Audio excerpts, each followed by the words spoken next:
Hello, welcome to my YouTube channel. बेटा, आज का जो क्वेश्चंस हैं वो परम्यूटेशन कॉम्बिनेशन का एक बहुत ही प्यारे कॉन्सेप्ट पर बेस्ड क्वेश्चंस हैं। तो इन क्वेश्चनों के लॉजिक को समझेंगे तो आपको ज़्यादा समझ में आएगा।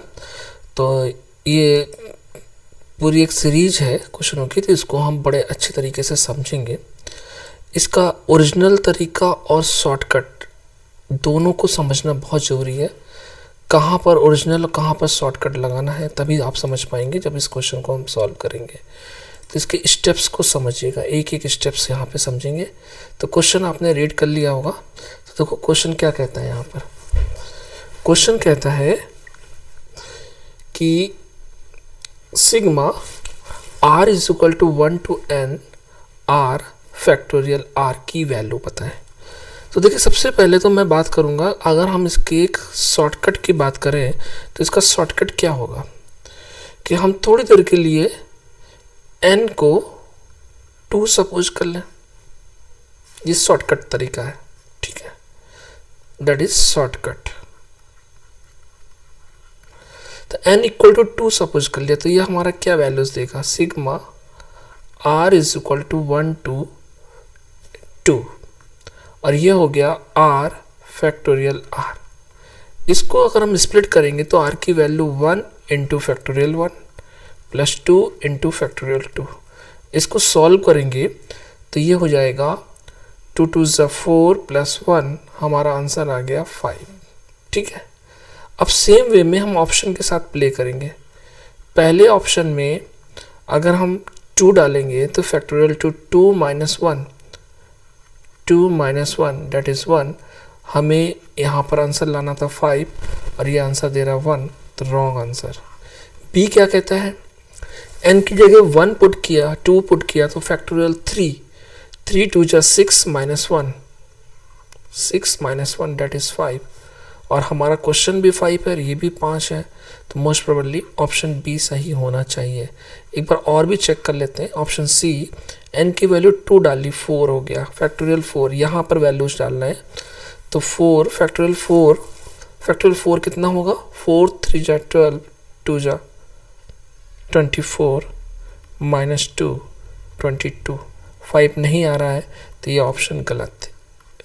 ठीक है, अब ऑप्शन डी में डालते हैं, फैक्टोरियल 3 6 आएगा, ये भी गलत। तो केवल एक आंसर मैच किया, हमारा आंसर आ गया आंसर बी।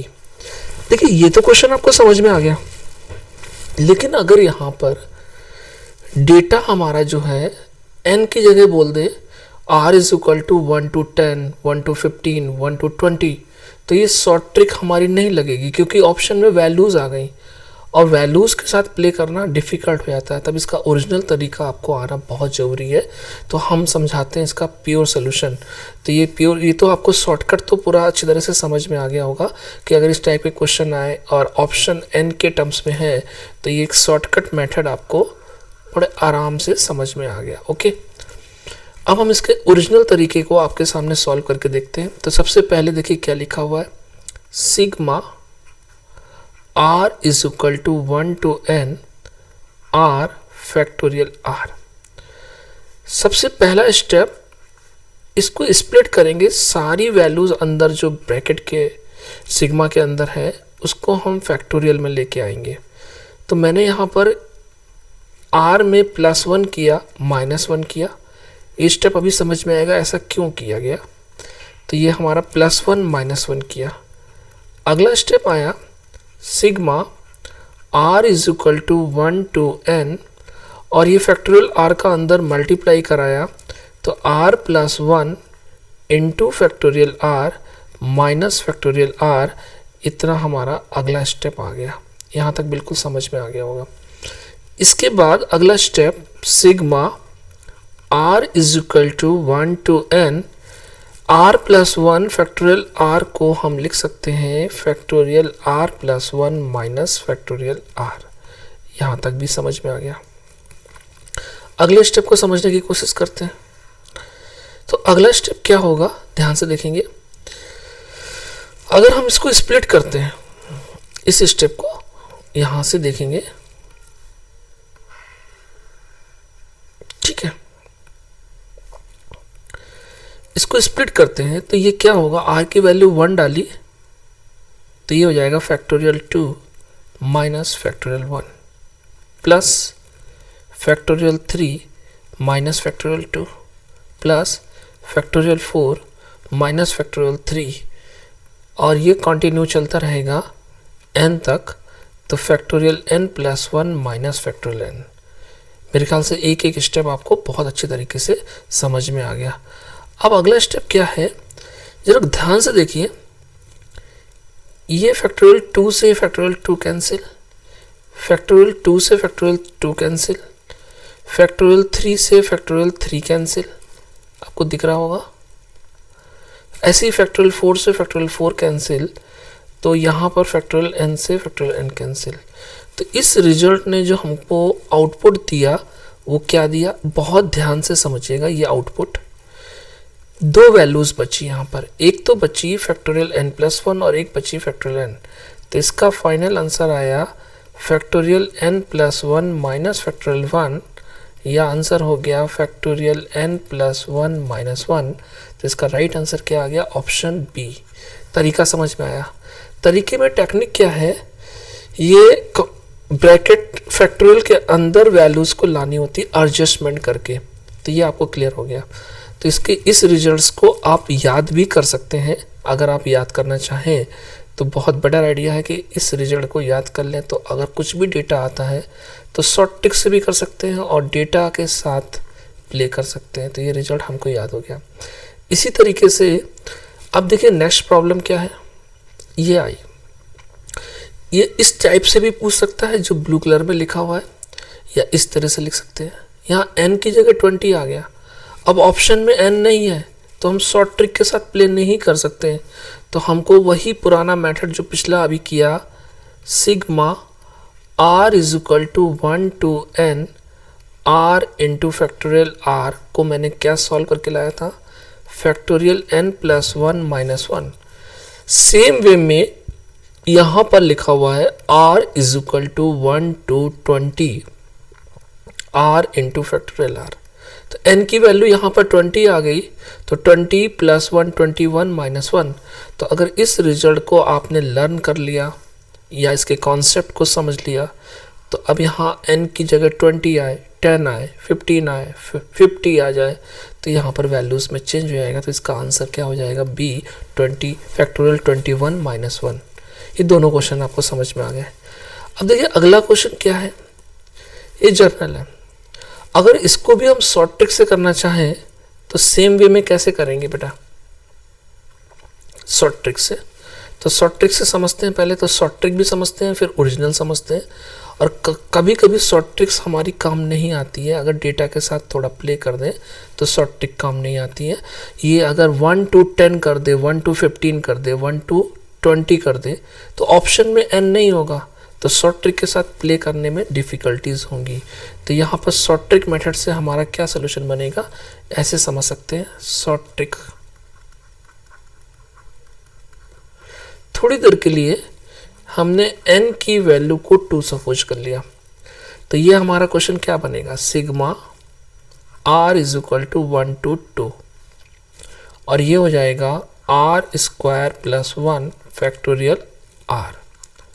जब हम 1 पुट करेंगे r की जगह, तो 1 प्लस 1 2 और फैक्टोरियल 1, तो इसने आउटपुट दिया 2 प्लस, अब 2 पुट करेंगे तो 2 2 ज़ा 4 प्लस 1 5 और फैक्टोरियल 2 2 5 2 ज़ा 10, हमारा राइट आंसर आ गया 12।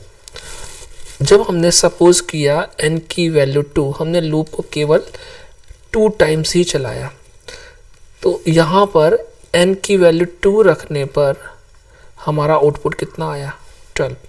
अब हम ऑप्शन के साथ प्ले करेंगे। तो पहला ऑप्शन है फैक्टोरियल n प्लस 1, तो n की वैल्यू 2 डालेंगे तो फैक्टोरियल 3, ये हमारा कितना देगा 6। आंसर लाना था 12, आया 6, रॉन्ग आंसर।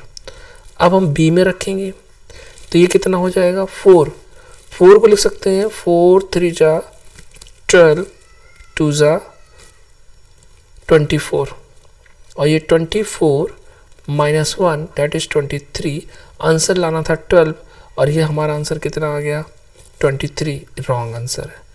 अब सी ऑप्शन में वैल्यू डालते हैं, n की वैल्यू 2 इंटू फैक्टोरियल 3, क्लियर। तो फैक्टोरियल 3 हो जाएगा 6 2 जा 12 और ये आंसर 12 आया, तो इसका राइट आंसर क्या हो गया, सी हो गया।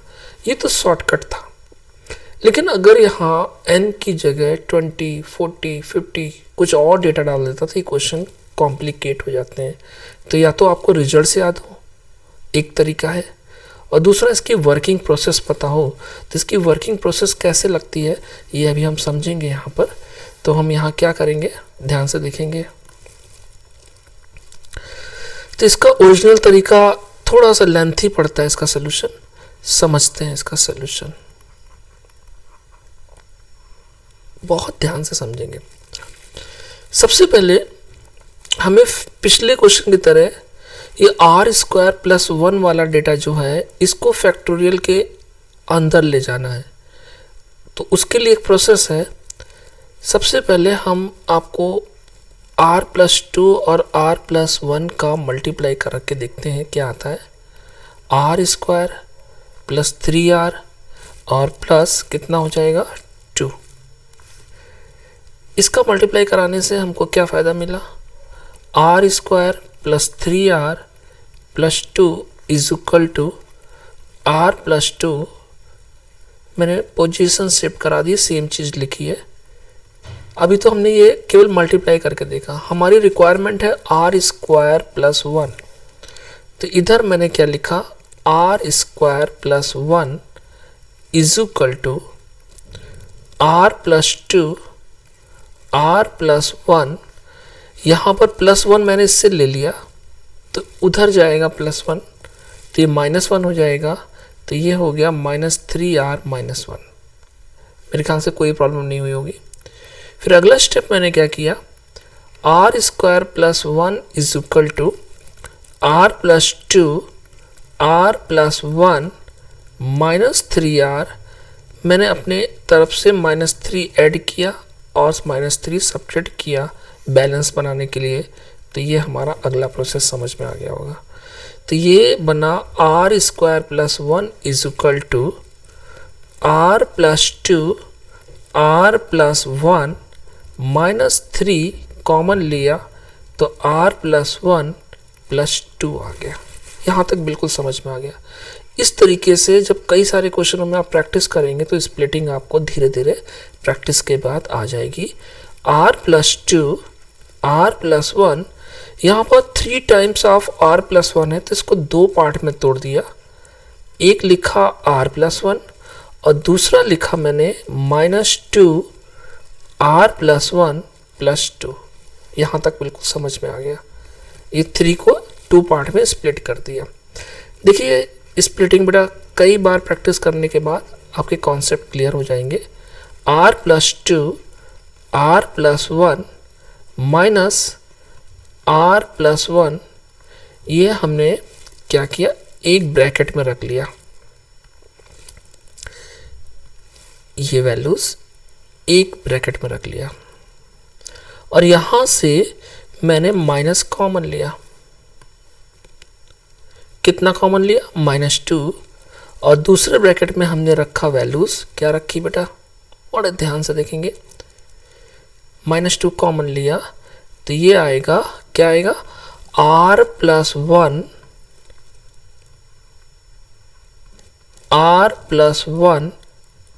और -2 कॉमन लिया तो -1। ये हमको यहाँ तक सारा स्टेप समझ में आ गया। ओके बच्चों, यहाँ तक सारे स्टेप्स आपको समझ में आ गए। अब देखिए क्वेश्चन में केवल अभी हमने इतना सारा तोड़ करके सारी वैल्यूज को स्प्लिट करके r² + 1 की वैल्यू निकाली। अब अगला स्टेप क्या होगा, क्वेश्चन ने कहा sigma r = 1 to n r² + 1 factorial r। तो यहाँ पर क्या चेंज हो जाएगा, सिग्मा r = 1 to n, और हमारा अगला स्टेप आएगा, बड़े ध्यान से देखेंगे, एक ये ब्रैकेट और इसके बाद r+1 r+2 r+1 minus r+1 और यहाँ पर ये क्लोज हो जाएगा, -2 r+1 -1 ये क्लोज हो जाएगा और इसके बाहर पर फैक्टोरियल r का मल्टीप्लाई हो गया है। बेटा एक एक स्टेप समझ में आ रहा है, फैक्टोरियल r का मल्टीप्लाई हो गया।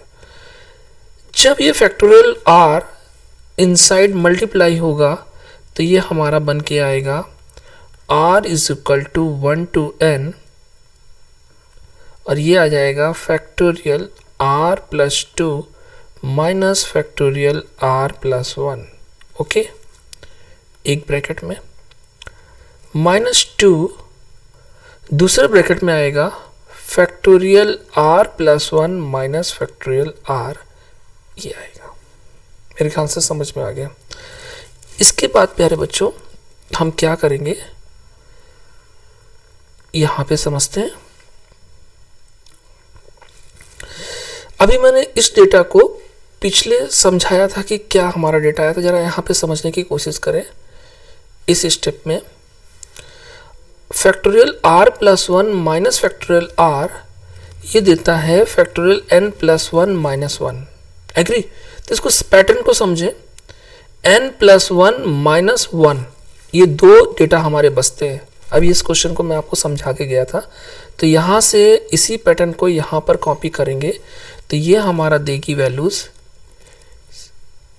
Factorial n+2 minus factorial 2।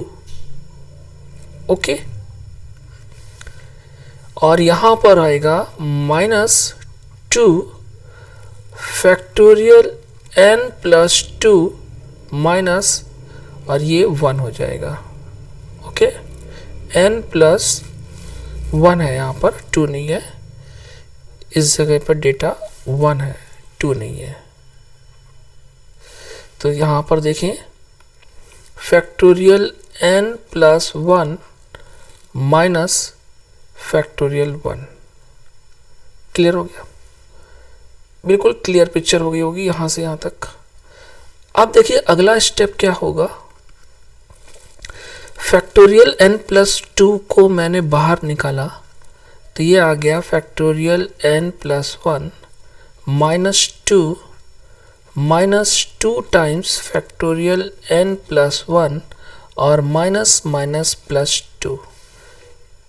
इसके बाद जो वैल्यूज कैंसिल हो रही हैं उसको कैंसिल करेंगे तो ये -2 से +2 क्या हो गया, कैंसिल हो गया।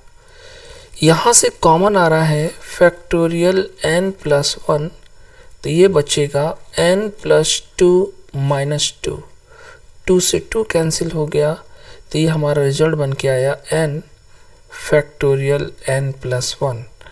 और ये रिजल्ट इस क्वेश्चन का आपको अगर लर्न हो जाए तो आप डायरेक्टली वैल्यूज़ निकाल सकते हैं। अगर आंसर हमारा, तो इसका राइट आंसर क्या बच्चों आया? राइट आंसर आपको दिख रहा होगा क्या आया? आंसर क्या आया? Right answer is C. C is the right answer. Okay, मेरे ख्याल से आपको क्वेश्चन पूरा समझ में आ गया।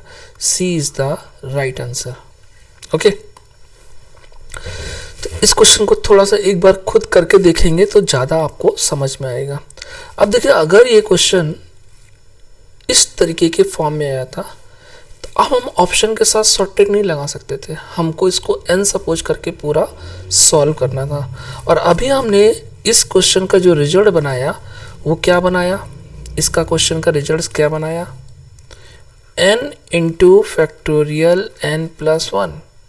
तो डेटा में n की वैल्यू कितनी है, 10, तो हमारा रिजल्ट हो जाएगा 10 into factorial 10+1 that is 10 into factorial 11। तो इसका करेक्ट आंसर क्या हो गया, डी हो गया।